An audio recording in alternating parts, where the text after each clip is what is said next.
noite mais uma vez. Queria agora dar início, a continuidade a esse módulo de emergências oncológicas, iniciado tão brilhantemente pelo Sandro. A gente vai falar um pouco de síndrome de Liz tumoral, que é uma condição hoje, graças a Deus, rara, vista os tratamentos e o manejo profilático que a gente consegue fazer. Então, a gente tem visto cada vez menos, apesar de que quando acontece é uma situação bastante grave. Eu não tenho nenhum conflito de interesse em relação a essa apresentação.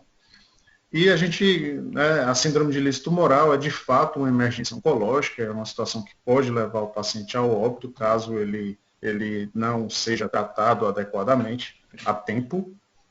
Vocês estão me ouvindo? Sim, estamos lhe ouvindo.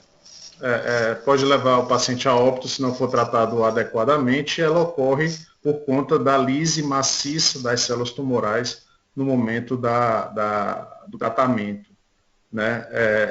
E ocorre principalmente pela liberação das 3 substâncias, o potássio, o fosfato e o ácido úrico, que vai então levar a todo o dano orgânico que essa síndrome causa, né? As doenças que são mais prevalentes, em que essa condição é mais prevalente, são as doenças de alto grau, as doenças com alta taxa proliferativa, e aí a gente tem aqui principalmente as doenças hematológicas, doenças com grande volume, né, metástases volumosas ou invasão de órgão, e doenças também com alta responsividade ao tratamento. E aí a gente tem algumas também doenças hematológicas, a gente lembra do linfoma de Burkitt, a gente se lembra da LLA principalmente. E aí aqui de forma muito simples a gente vai ver a patogênese.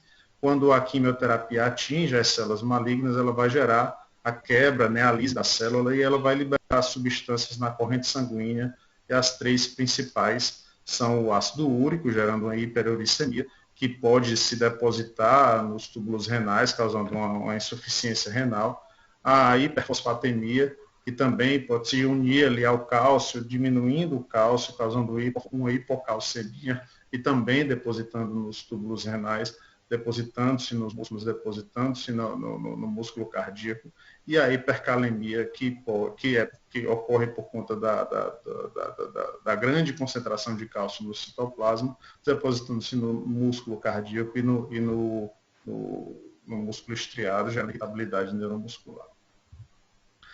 Aqui já de forma mais pormenorizada, a gente tem a liberação das substâncias, o DNA celular, que é então quebrado, né, e aí ele entra no metabolismo das purinas, né, e tem como o metabólito final, o ácido úrico, mas antes disso ele tem a hipoxantina e a xantina, e é justamente nesse ponto em que a gente vai ter a ação de um dos medicamentos importantes, que é o allopurinol.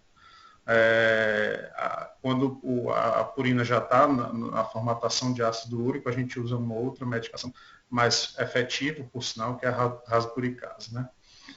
A outra substância é o fosfato, a outra substância, como falamos, é o cálcio, e também uma quarta substância liberada, que são as citocinas, gerando um quadro inflamatório, consequentemente um quadro de hipotensão, podendo causar, por conta disso, um desbalanço hemodinâmico e, consequentemente, uma insuficiência renal aguda, contribuindo para a gravidade da doença.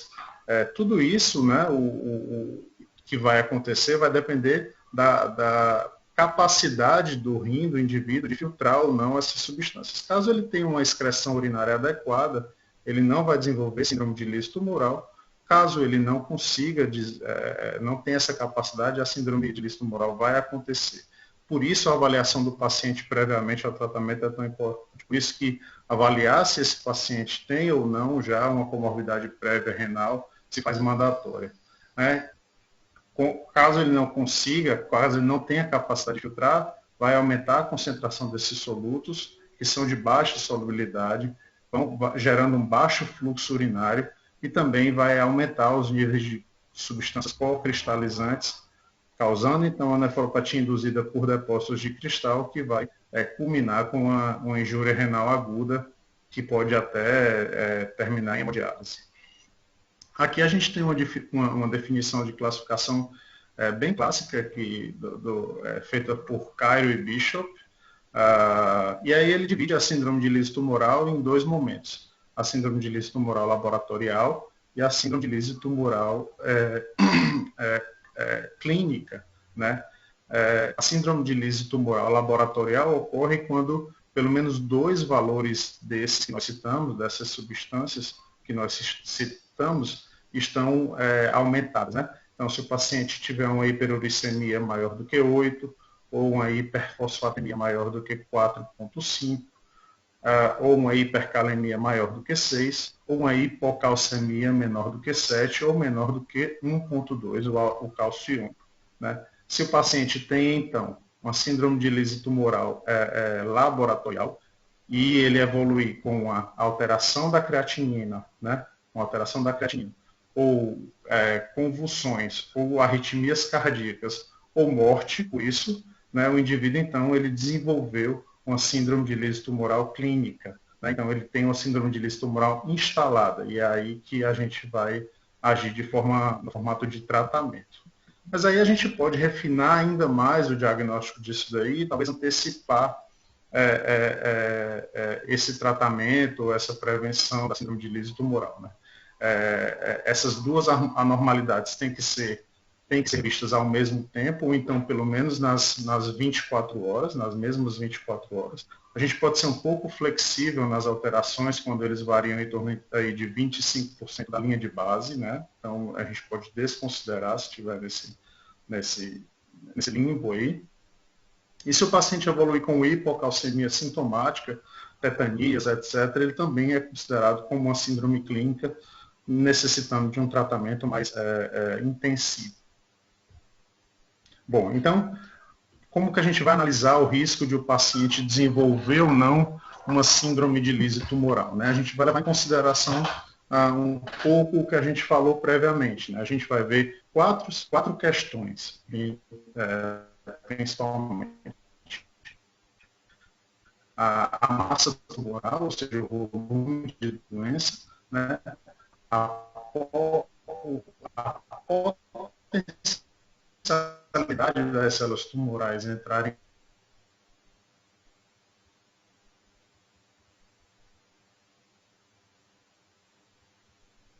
em lise, vai utilizar, né?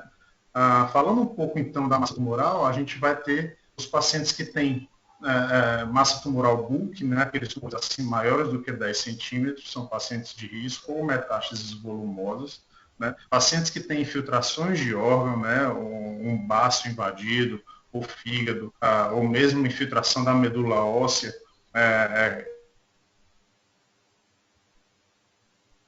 Então, o primeiro fator é a massa tumoral.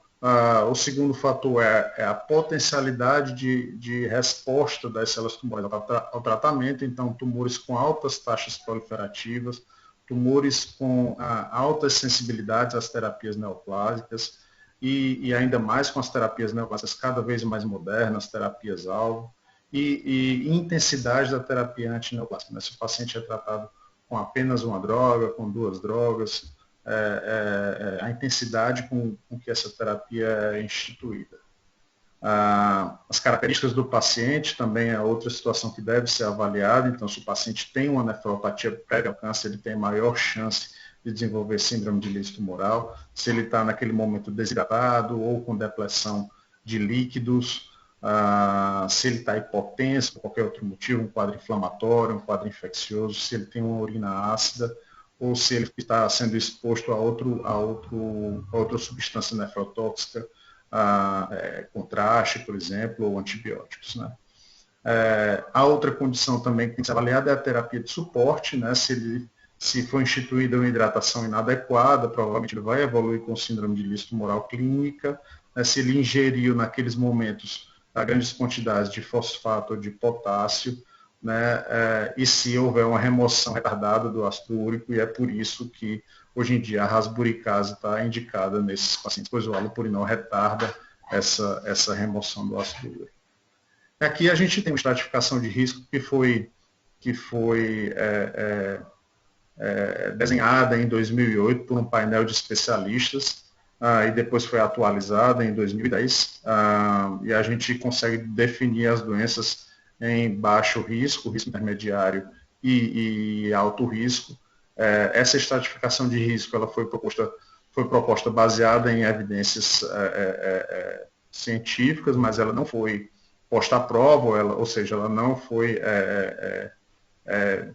vista realmente se esses pacientes sempre evoluem assim, mas ela serve para a gente se guiar quando for instituir algum tratamento. Então, quem são os pacientes de baixo risco? São a maioria dos tumores sólidos, né? Os pacientes com mieloma múltiplo, os pacientes com LMC sem nenhuma outra comemorativa, os pacientes com linfoma não Hodgkin indolente, os pacientes com linfoma de Hodgkin sem também nenhum outro comemorativo, os pacientes com leucemia linfóide crônica com leucócitos abaixo de 50 mil que vão se tratar com agentes estabilizantes, a LMA com leucócitos abaixo de 25 mil e LDH 2 vezes o valor superior da normalidade, maior do que 2 vezes.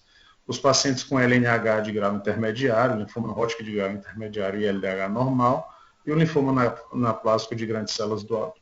Os tumores de risco intermediário são alguns tumores sólidos muito específicos, o neuroblastoma, que é bastante responsivo, os tumores germinativos também, que são bastante responsivos, e os tumores de pequenas células com bulk ou em estágio avançado, que podem ter um volume muito grande de doença, principalmente os tumores de pequenas células de pulmão.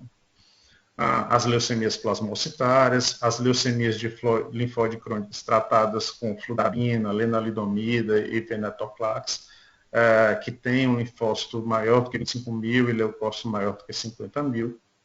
Alguns tipos de LMA com leucócito entre 25 e 100 mil, com LDH 2 vezes maior do que o valor superior da normalidade. Linfoma, leucemia de células T, do adulto transformado, linfoma do manto, não bulk também é de risco intermediário. Bom, a gente ainda tem mais alguns de risco intermediário, mas quem são os de alto risco? As leucemias crônicas tratadas com venetoclax e linfonodos acima de 10 centímetros, se não me engano, porque está cobrindo aqui, linfonodos acima de 5 centímetros, e linfócitos maior do que 25 mil e com ácido úrico alto. Né? Leucemias mieloides agudas e leucemias com leucócitos maiores do que 100 mil. Linfomas e leucemias de células T do adulto transformado, linfoma do manto com doença bulk. Linfoma difuso de grandes células B da infância, estágio 3 ou 4 com LDH alto. Leucemia Burkitt, leucemias linfóides agudas com leucócitos acima de 100 mil. Então, a gente tem uma lista bem vasta para checar isso tudo, mas de forma muito mais prática, a gente pode avaliar critérios mais palpáveis. Né? O que é melhor? É conhecer seu paciente e seus riscos. Né? Lembrando que os modelos criados, em sua grande maioria, são para doenças hematológicas em adultos e crianças, tratados com allopurinol, mas isso não foi avaliado após o advento da rasburicase. Né? Nesses modelos falta então a definição padrão para a síndrome de lise tumoral.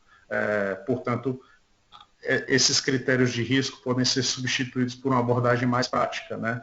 Se fazendo necessário modelos novos para a predição de risco de forma mais simples e uniformizada. Então, aqui a gente vai tentar falar de uma abordagem um pouco mais prática, que tem como objetivo a preservação da função renal, a prevenção de arritmias cardíacas e a prevenção de irritabilidade neuromuscular. Então, como é que a gente vai abordar esses pacientes? Primeiro, é avaliar a dosagem das substâncias que são liberadas na lista tumoral. Então, vamos ver o potássio, o fósforo, o cálcio, a creatinina, o ácido úrico e o débito urinário da paciente. Se duas ou mais desses valores estão anormais, a gente vai avaliar então, se ele tem uma síndrome de lise tumoral clínica. Então, vamos ver se ele tem algum tipo de renal, se a creatina dele está subindo, se ele teve convulsão, se ele tem uma arritmia cardíaca. Se a gente conseguir detectar alguma coisa, então ele tem uma síndrome de lise tumoral clínica detectada, né, estabelecida. A gente precisa de tratamento, e não de profilaxia. Né?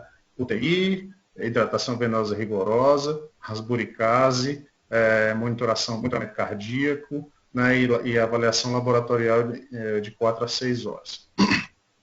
Se ele tem 2 valores anormais, mas não tem nenhum outro sintoma, né, não tem a síndrome de ilícito tumoral clínica, então ele é um paciente apenas de alto risco, né? Então ele vai entrar no critério de alto risco e a gente vai fazer profilaxia com ele, prevenção. Hidratação venosa, rasburicase, monitoração cardíaca e laboratório, né? De 6 em 6 horas, de 6 a 8 horas. Não precisa de terapia intensiva para ele, não precisa interná-lo na UTI, né? Se a gente, então, tem um ou menos valor anormal, então, nesse caso, ele não tem uma síndrome de ilícito tumoral diagnosticada, que nem tem um alto risco. A princípio, a gente tem que avaliar outras coisas, então. Vamos avaliar qual é a massa tumoral, que é um outro critério, né? Se ele tem uma pequena massa tumoral, então ele é um risco irrelevante, não precisa de profilaxia. Toca o barco, vamos fazer a quimioterapia. Se ele tem uma massa tumoral de tamanho médio, ali, ele não é um Burkitt, ele não é um Bulk, perdão, mas ele tem uma massa considerável. Então vamos avaliar o potencial de lise tumoral. Se ele tem um baixo potencial de resposta, também é irrelevante. Se ele tem um potencial desconhecido ou mediano de lise tumoral, então a gente vai avaliar o paciente. Tá? Se ele tem uma nefropatia pré-existente, se ele está desidratado, se ele tem uma acidose, se ele está hipotenso, se ele tem uma exposição prévia à nefrotoxina. Se não, ele é um baixo risco. Se sim, ele entra para risco intermediário. Tá? Então, risco intermediário é um pouco diferente do alto risco, já não entra mais a rasburicase, a gente está muito bem tratado com allopurinol. Alguns especialistas vão falar que é adequado fazer rasburicase uma dose única inicial, né? Mas com allopurinol ele estaria bem tratado. Se ele tem uma massa grande de tumor, ele é um tumor bulk, ou ele tem uma infiltração da medula óssea, então, novamente, vamos avaliar o potencial de lise das células tumorais. Se ele tem um baixo potencial, ele entra aqui como baixo risco, né? Se ele tem um potencial desconhecido ou mediano, ele já entra no risco intermediário, que já não tem a questão de avaliar o paciente. Se ele tem um alto potencial de lise, ele entra no alto risco. Então, você vê que essa abordagem ela é um pouco mais simples do que a abordagem anterior e ela consegue abranger todos os tipos de doença e todos os tipos de paciente também. Então, como é que a gente vai prevenir isso daí? O paciente chegou para a gente, ele não tem uma síndrome instalada, mas ele tem um risco intermediário ou alto. Como é que a gente vai prevenir a lise tumoral? Primeiro, hidratação venosa, de forma vigorosa, nos pacientes de risco intermediário e alto principalmente. Isso a gente vai fazer para tentar aumentar a perfusão renal e aumentar a filtração glomerular, consequentemente o débito urinário. Em algumas situações, um diurético de alça a gente pode lançar mão do diurético de alça, mas assim, para a gente fazer isso, o paciente tem que estar bem hidratado. Não adianta a gente fazer isso com o paciente ainda desidratado, né? Nos pacientes que têm a função renal normal, na maioria dos casos isso não é necessário. 2.500 a 3.000 ml por metro quadrado por dia, tá? Então é uma hidratação realmente vigorosa, tá? Só ter cuidado ali com a hiperidratação, para não correr o risco de fazer descompensar alguma condição cardíaca do paciente e o tiro acabar saindo pela culatra. Então, sempre está monitorando, tá? Nos pacientes de alto risco, monitoramento cardíaco, sempre ter cuidado com a hiperidratação. Tentar manter o débito urinário em 2 ml por quilo por hora. Então, ficar ali sempre checando como o paciente está urinando, o que já entrou. Isso daí é fundamental também, esse manejo clínico. Tá? A alcalinização da urina, eu coloquei essas interrogações aí justamente porque ela está cada vez mais caindo por terra, né?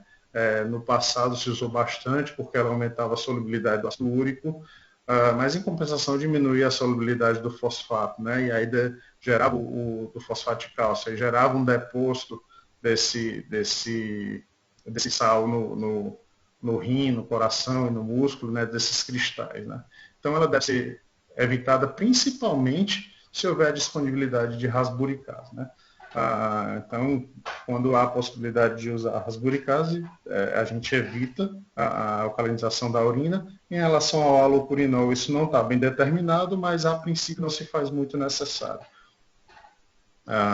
E a indicação mais clara é quando há uma acidose metabólica já instalada. Em relação aos agentes hipouricemiantes, a gente tem o halopurinol, que ele é usado principalmente em risco intermediário e em algumas situações em risco baixo, quando é um paciente com risco baixo, mas que a gente fica ali um pé atrás que a situação pode acontecer. O que ele vai fazer? Ele vai agir inibindo a xantina oxidase, consequentemente diminuindo a formação do ácido úrico novo, né? Mas ele não reduz o ácido úrico já pré-existente. Então tem um delay ali, um retardo na remoção do ácido úrico. Né? E então esse ácido úrico ele pode se depositar, esse ácido úrico já formado, se ele tiver alto, ele pode se depositar no rim, gerando então uma disfunção renal. Outra coisa que pode acontecer é o acúmulo de xantina e hipoxantina, já que vai ficar bloqueada a xantina oxidase, e essas substâncias podem se depositar também no rim, causando uma disfunção renal por xantina, né, por depósito de xantina. A rasburicase a gente usa principalmente em pacientes de alto risco, ou pacientes que já estejam com a síndrome de lise tumoral clínica, né, e aí ele vai prevenir também o acúmulo de xantina e reduzir diretamente a hiperuricemia. Ele é mais efetivo do que o halopurinol. A gente consegue ver nesse trabalho publicado em 2008, que a rasburicase ele diminuiu o desenvolvimento de síndrome de lise tumoral clínica de 26% versus 9%, com significância estatística, e também diminuiu o número de hemodiálises em pacientes, em crianças, 15% versus 3%, também com significância estatística. Então, nesses pacientes, quando há disponibilidade de rasburicase, é mandatório o uso. Em relação ao tratamento, graças a Deus, ainda bem que hoje, com todo esse conhecimento, poucas pessoas desenvolvem a síndrome de lise tumoral clínica, né? Apenas 3 a 5% dos pacientes evoluem assim, mesmo com o tratamento profilático. Então, nesses pacientes, UTI, monitoramento cardíaco, dosagem de eletrólitos e creatininas a cada 4 a 6 horas, e aí se faz o tratamento direcionado para os distúrbios hidroeletrolíticos, né? Hipocalcemia, hipercalemia principalmente. Rasburicase sempre nessa situação não tem conversa de se fazer halopurinol, a não ser que realmente não haja disponibilidade, mas a rasburicase é mandatória, hidratação venosa e diurético de alça e hemodiálise se necessário. Diurético de alça para manter o débito urinário. E aí os distúrbios hidroeletrolíticos mais comuns e mais ameaçadores, né? A hipercalcemia e a hipercalemia, e a hipocalcemia, né? A hipercalemia pode gerar arritmias cardíacas e mortes súbitas. É importante conversar com o paciente, com a nutrição do hospital, né, para limitar a ingesta de potássio e de fosfato para esses pacientes, né, que estão em terapia e com risco de síndrome de lise tumoral. A glicoinsulina e nebulização podem ser utilizados como pontos, mas, se for necessário, a hemodiálise se impõe. Em relação à hipocalcemia, arritmias cardíacas e tetanias são os principais sintomas. Se assintomático, apenas monitorar, não tem o que fazer. Se sintomático leve, mas com hiperfosfatemia, é melhor aguardar então a resolução da hiperfosfatemia por conta do risco de produção maior de fosfato de cálcio. Se sintomático grave, aí procede-se com a reposição independente dos níveis de fosfato, com o intuito de dirimir o risco de doença cardíaca. Em relação ao último tratamento desses casos, que é a hemodiálise, o risco hoje é bem menor, né, com o advento da rasburicase, né, ocorre em torno de 1 a 5% dos pacientes, 5% dos adultos, e a indicação de hemodiálise de urgência que a gente tem na maioria dos casos, com oligúria e anúria grave, hiperidratação intratável, né, o paciente não está urinando e já está bastante hidratado, hipercalemia persistente, hipocalcemia sintomática induzida por hiperfosfatemia e um fosfato de cálcio acima de 70 miligramas por decilitro. Então, os pacientes devem ser submetidos à hemodiálise precocemente. É importante não retardar tanto para não gerar ainda mais injúria renal, né? Fazer a filtração logo que a indicação estiver feita, né? Bom, eu acho que é isso. Eu queria agradecer mais uma vez à comissão organizadora pelo convite. Eu acho que esses eventos fortalecem enormemente a nossa região, fortalecem enormemente a oncologia aqui da região, e queria desejar aí melhoras para o meu colega João Paulo, meu amigo que pode talvez esteja nos assistindo, e que tudo transcorra bem no restante dessa pandemia. Obrigado, pessoal.